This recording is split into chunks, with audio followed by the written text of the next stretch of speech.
before Chad Harp takes over for these halftime festivities, I just want to mention the Alumni Pep Band is taking the field, and my sister Priscilla is on the field, and I just want to congratulate her for getting up this early. She's never done that on a Thanksgiving Day, and I'm very, very proud of her. Let me just clarify a few things here. So far, you have given a plug to the girlfriend, a plug to your sister. Is your brother anywhere here? No, Mike's not here.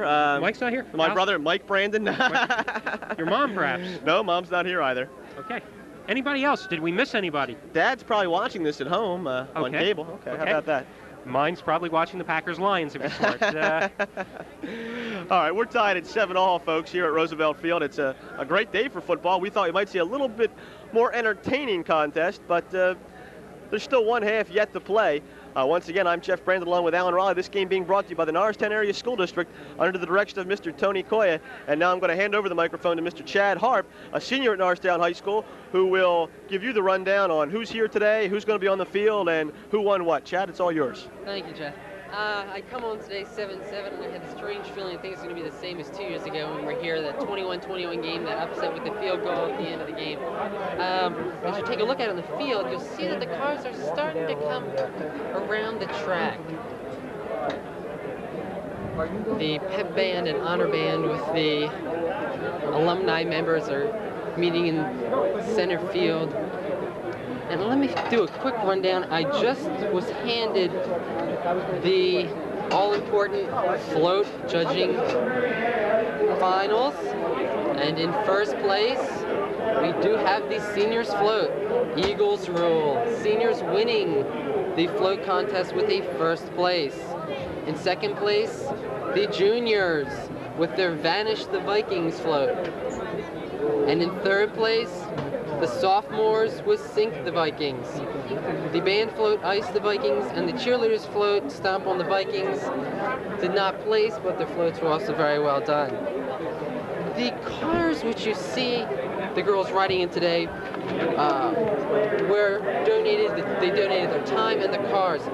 We'd like to give a special thanks to Palmieri Motors, AutoFest, Carriage Trade, BJ Marchese, Norristown Ford, Marabli Pontiac, and Mr. and Mrs. Cyril Kranick, because they're the ones who really give us their time, their energy on this beautiful day out here at Roosevelt Field in the middle of Norristown.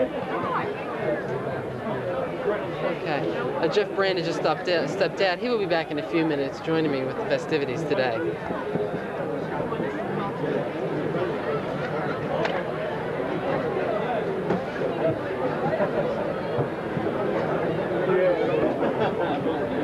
I believe they're getting ready for the alumni band to set up, play some music while the cars enter. Chad, one of the interesting things I think that happens here at Norristown School District is the alumni band.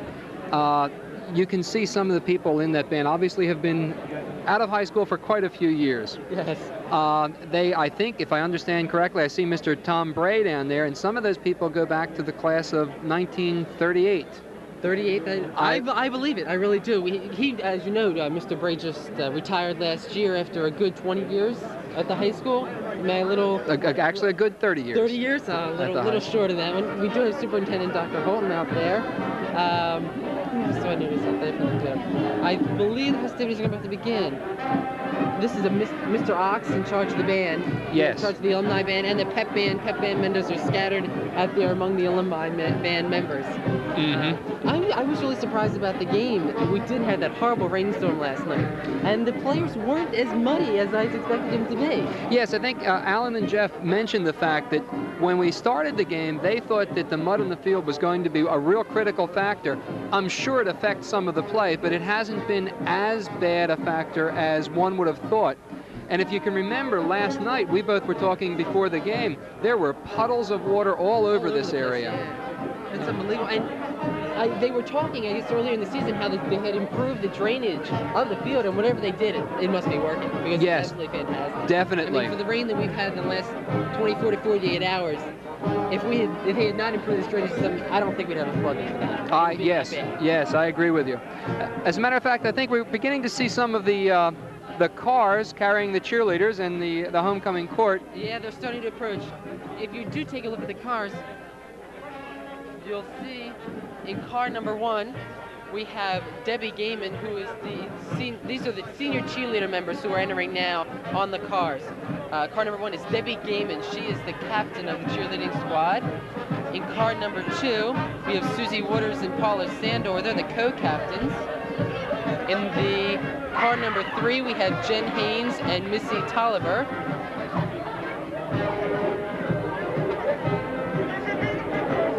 That's Jen Haynes and Missy Tolliver passing now. And now in car number 4, we have Janine Greco and Debbie Lindemann. In car number 5, we have Leanne Salamone and Teresa Musi. And in car number 6, we have Lauren Vereen, who is the Eagle this year, and Monique Henry. Special thanks to all the girls who come out here for our cheerleading squad. They do put in a lot of time all year round, not only for football, but also for basketball. And now we have the homecoming cars with the homecoming girls approaching the field.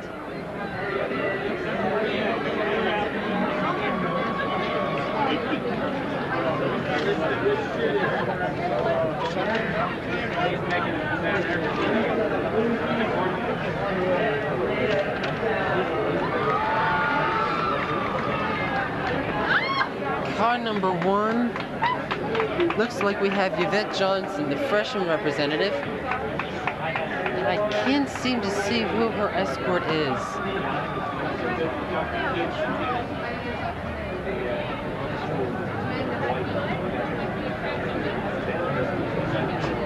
Car number 2 is Jory Fran. She is the sophomore representative. And the red car, that's the junior representative. That's Michelle Russell.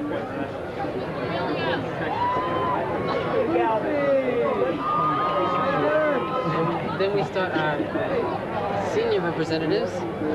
In the first car, we have Mina Wales.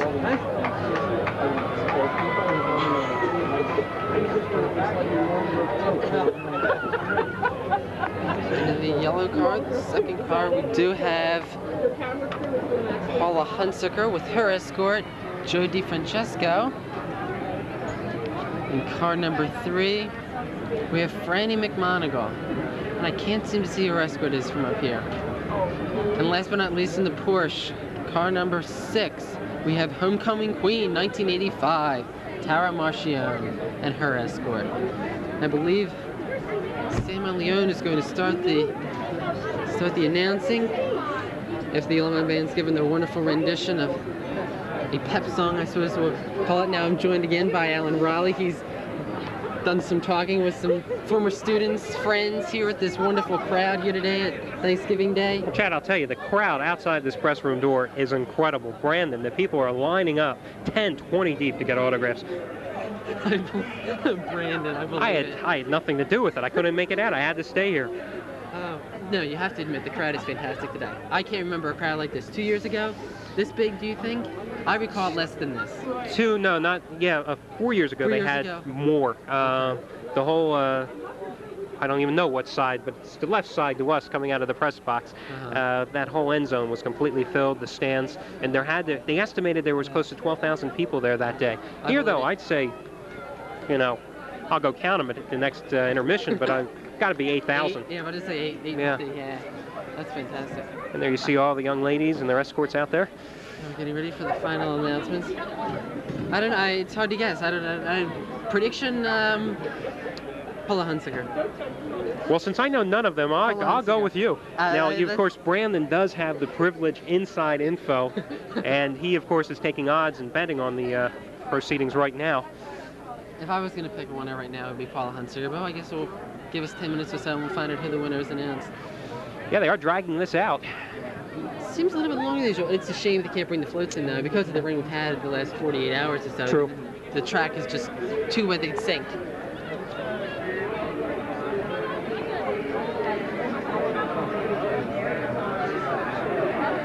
Cinema Leone welcoming everyone to the homecoming activities today. The football game and the naming of our homecoming queen.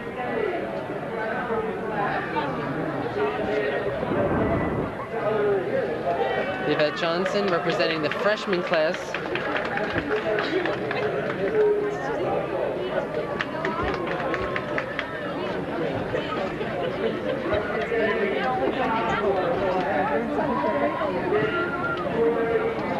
Yeah, so we have Dory Fran representing the sophomore class this year. And her escort, Vince Morbido.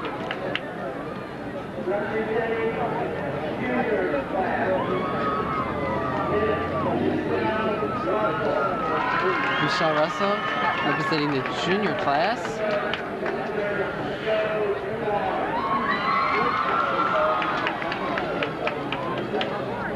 And now to our 3 senior representatives.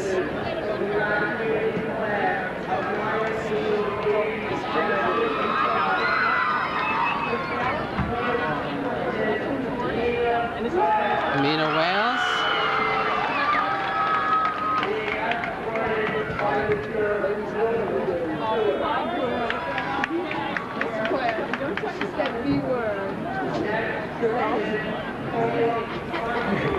Paula Hunsicker, the second representative for the senior class this year, graduating class of 1987.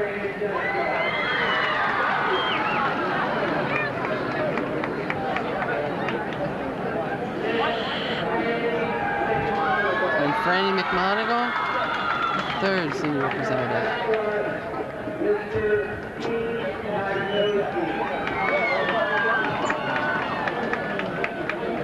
And now the drum roll, please, right? Yes, definitely.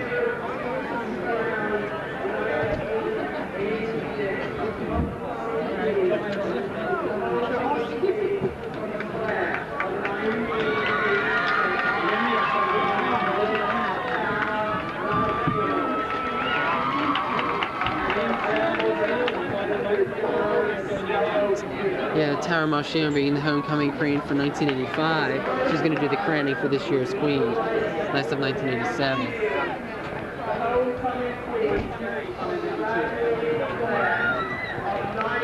And the homecoming queen is...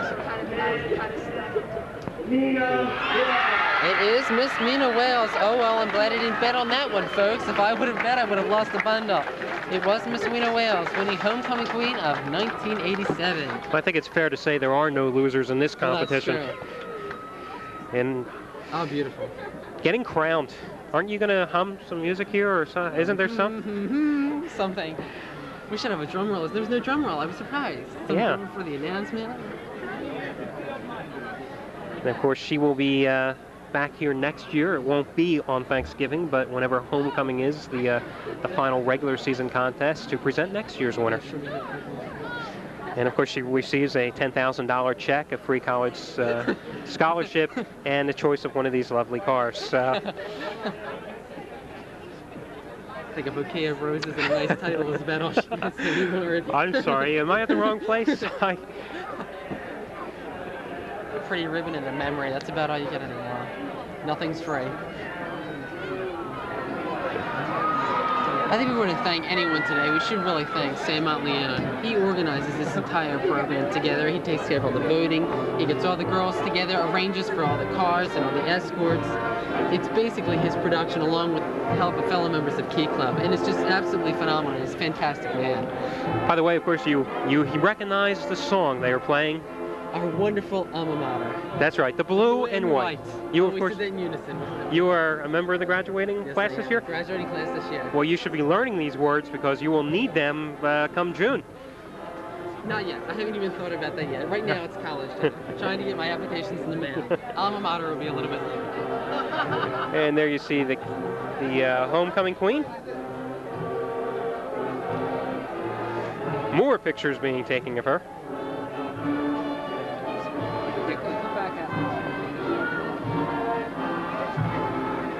Where's Jeff with the words to the blue and white? I don't understand. He should be up here singing.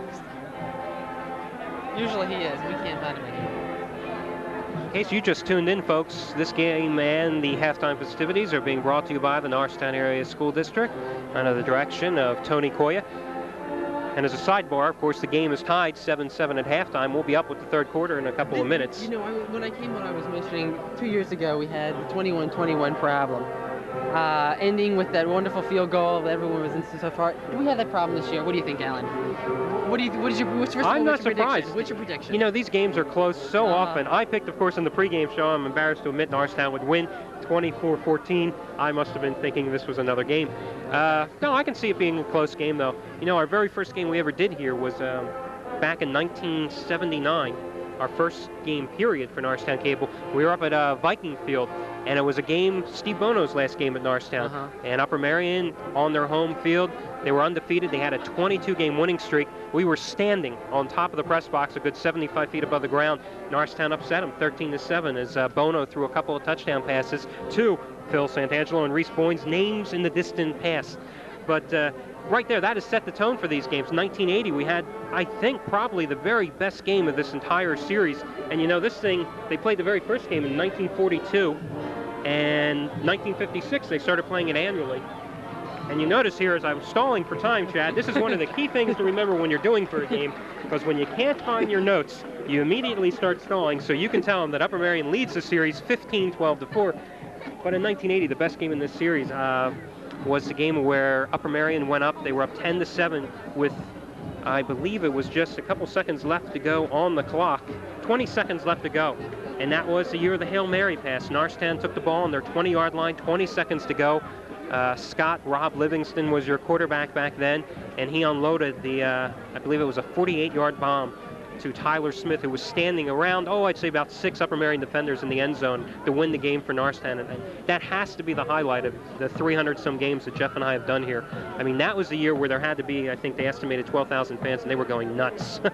So that set the tone. You know, then as you said, I think his name was Jim Koresko.